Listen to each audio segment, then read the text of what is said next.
Welcome back to the Stevens Auditorium on the campus of Iowa State University. Our next round is a lightning round really quick before we get into foreign policy and national security. Are we actually missing a candidate on the stage? We are. She'll be right back. Congresswoman Bachmann. There she is. That's okay. Okay. There we go. Texas Governor Rick Perry obviously is not here tonight. He is giving a speech on Saturday in South Carolina. We're told he's getting into this race, but he's not answering questions tonight. He's not taking part in the straw poll on Saturday. So is he outsmarting you? 30 seconds, Congressman Paul. Well, maybe he didn't want to face up to the challenge for all we know.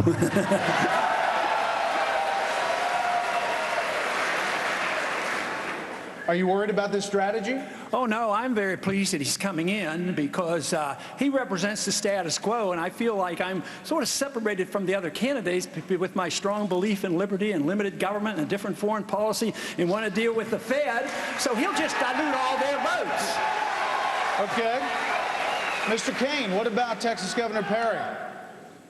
Welcome to the contest. From my perspective, it doesn't bother us or my campaign. That's just one more politician, and that makes this business problem solver stand out that much more. Governor Huntsman, your thoughts? We all need prayers, and I hope he offers a whole lot for everybody here on this stage. But you know what, aside from that, we also need jobs in this country, and I hope that if he does get in this race, he broadens and expands this dialogue about job creation. The people in this nation know that President Obama has had 2.5 years to get it right. On the most important issue we face, expanding the economy and creating jobs, he's fundamentally failed us. So anyone who's going to expand this group a little bit and brings a little bit of savvy on the subject, I think is a net plus. Former Governor Sarah Palin is here in Iowa this week as well. She's not in this race yet either. Congresswoman Bachmann, is she stealing your thunder? I like Sarah Palin a lot. We are very good friends, and I think there's room in the race for Governor Perry, Sarah Palin, or even Brett, you too, if you want to throw your hat in the race. I'll be out of this one. Speaker Gingrich, any thoughts on either of those? Well, I want to echo what Congressman Bachmann just said. You know, Mayor Giuliani has every right to run, and I think he's talking to some folks about it. Governor Perry has a great record of job creation in Texas, and I think is a very formidable person. Governor Palin has a nationwide audience. And I know it's a shock sometimes to political folks, but the first delegates are chosen in January. People have lots of time to come and play. Now, they're missing this great opportunity to be with you guys and have all the fun that we're having here tonight. But, you know, that's their prerogative, and I look forward to anybody who wants to running for office. That's what America's all about.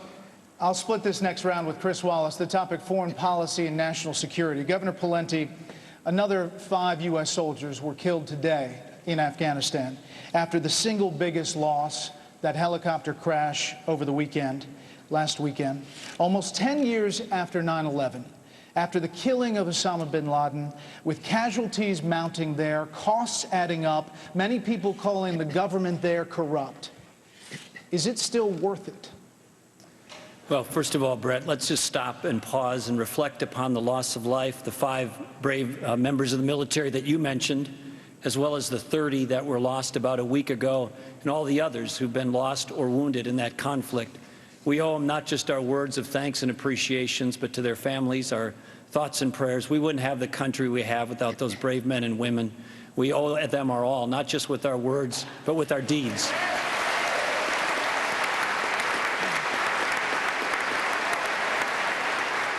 But as to Afghanistan, we were justified in the invasion. It was 10 years ago. People killed Americans. We needed to go there, find them, bring them to justice, or kill them.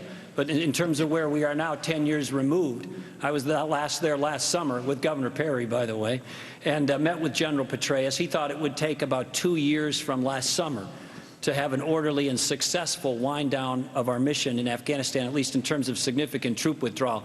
President Obama has accelerated that faster than either General Mullen or General Petraeus recommended. I would have accepted their recommendations and drawn them down a little slower. So it's still worth it? It is still worth it, but we're going to have a successful drawdown, not one according to Barack Obama's campaign calendar next year. Governor Romney, in June 2009, you argued that America's willingness to fight wars of liberation, quote, nurture democracy and human rights all over the world, was what made America, quote, the hope of the earth. Basically a full embrace of George W. Bush's freedom agenda. Yet last debate about Afghanistan, you said this, quote, we've learned that our troops shouldn't go off and try to fight a war of independence for another nation. Those two statements are dramatically different. Have your views changed? No, I have the same view, and it's this, which is that we have helped the people of Afghanistan establish freedom from the Taliban. But now we're at a point where they're going to have to earn and keep that freedom themselves. This is not something we're going to do forever. We've been there for 10 years, and we've been training the Afghan troops. Sometime within the next 2 years, we're going to draw down our troop strength and reach a point where the Afghan military is able to preserve the sovereignty of their own nation from the tyranny of the Taliban. That has to happen. It's time for the troops of Afghanistan to take on that responsibility according to, as I said in that last debate, according to the timetable established and communicated by the generals in the field. And those generals recommended to President Obama that we should not start drawing our troops down until after the fighting season in 2012. He took a political decision to draw them down faster than that. That is wrong. We should follow the recommendation of the generals, and we should now look for the people of Afghanistan to pick up their fight and preserve that liberty that's been so dearly won. Speaker Gingrich, as President Obama was deciding what to do in Libya, you were asked what you would do. You said, quote, exercise a no-fly zone this evening, communicate to the Libyan military that Gaddafi was gone and that the sooner they switched sides, the more likely they were to survive. After the president launched military action a few days later, you said, quote, I would not have intervened. I think there were a lot of other ways to affect Gaddafi. Are you now certain about the way forward in Libya and where it stands now? Let me suggest this is a good example of a gotcha question. No, it's not. These are things you said. No, go back previous to Greta Van Susteren 2 weeks earlier when I said what we should do is go in covertly, use Egyptian and other allies, not use American forces. But, Mr. Speaker, you said these two things. That's right. I said that thing specifically after the president that day announced gloriously to the world as President of the United States that Gaddafi has to go. And I said, if the President of the United States is serious about Gaddafi going, this is what we should do. The following interview came after the same president said, well, I didn't really mean go meant go. I meant go meant maybe we should have a humanitarian intervention. Now, the fact that I was commenting on Fox about a president who changes his opinion every other day ought to be covered by a Fox commentator using all the things I said, not handpicking the ones that fit your premise. Mr. Speaker, the question was, are you now certain the way forward in Libya? I have a red light, but if I'm allowed to answer. You're allowed to. I talked recently to General Abizaid, who is probably the most knowledgeable senior general who speaks fluent Arabic, who said to me, we have a bigger strategic deficit than our fiscal deficit. I think we need to rethink everything in the region. I think we need to rethink Afghanistan, we need to rethink Iraq, and I think we need to recognize that right now Iran is on offense, and our troops are in danger everywhere in that region, and I think we need a very serious national debate about it. Governor Huntsman, you are the former ambassador to China for the Obama administration. Last week, a top cybersecurity firm detailed new instances of cyber espionage, hacking into U.S. computers. Experts said, quote, all signs point to China. Would you, as president, consider cyber attacks acts of war? Absolutely. This is the new war field. Cyber intrusion is. What we need in this country is to use this issue as not only an economic development tool, but also a national security tool. We need early warning capabilities, and we need safeguards, and we need countermeasures.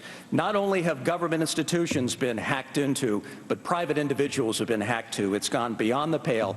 Listen, this is also part of a dialogue that has not taken place with the Chinese. We need a strategic dialogue at the highest levels between the United States and China. That is not happening. This is a relationship, the United States and China, we are both on the world stage. As far as you can see into the 21st century, we are going to have to deal with the Chinese. We better get it right.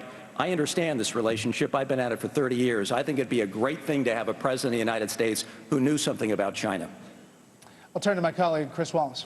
Governor Pawlenty, you say we have to prevent Iran from getting nuclear weapons. You also recently said that Syrian President Assad must go. Would you rely on the same idea of international sanctions that President Obama has been using, or would you be more forward-leaning in possibly using military action? Well, first of all, Chris, we need to use an increasing number of tools and measures. As to Iran, I believe we should undertake every plausible step to deny their intentions and their plans to get a nuclear weapon. That will include sanctions. That will include some of the good work that you saw with some of the scientists on their way to work in Iran.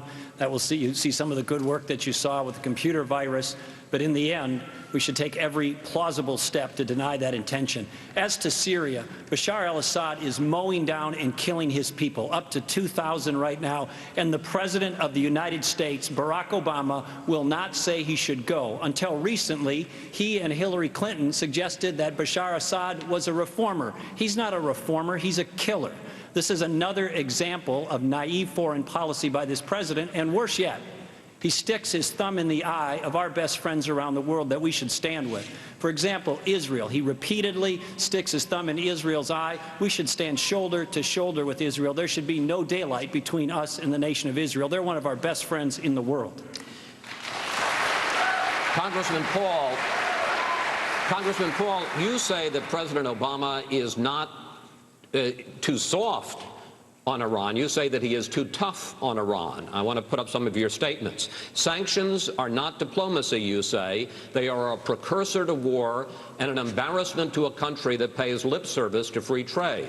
As for Iran's nuclear ambitions, you wrote this: one can understand why they might want to become nuclear capable, if only to defend themselves and to be treated more respectfully.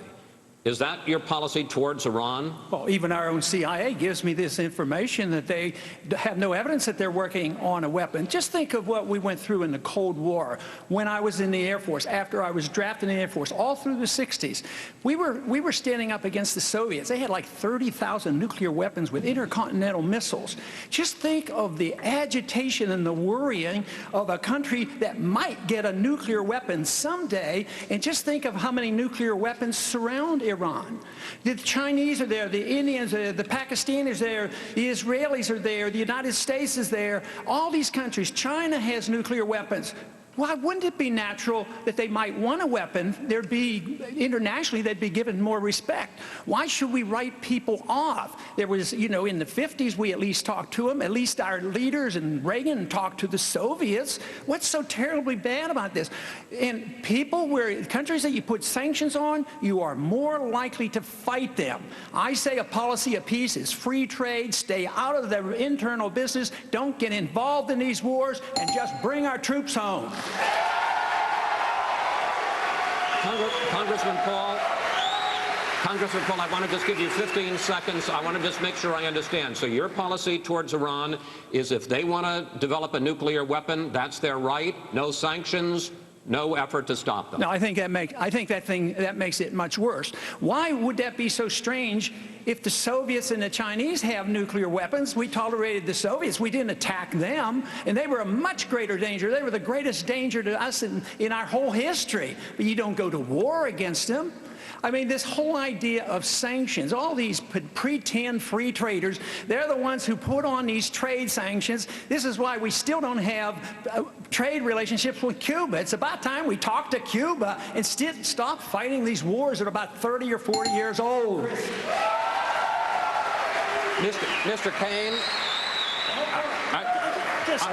Senator Santorum, I got a question for you. Well, as the author of the Iran Freedom Support Act, which he is criticizing, because I authored it when I was in the United States the Senate would actually impose sanctions on Iran because of their nuclear program.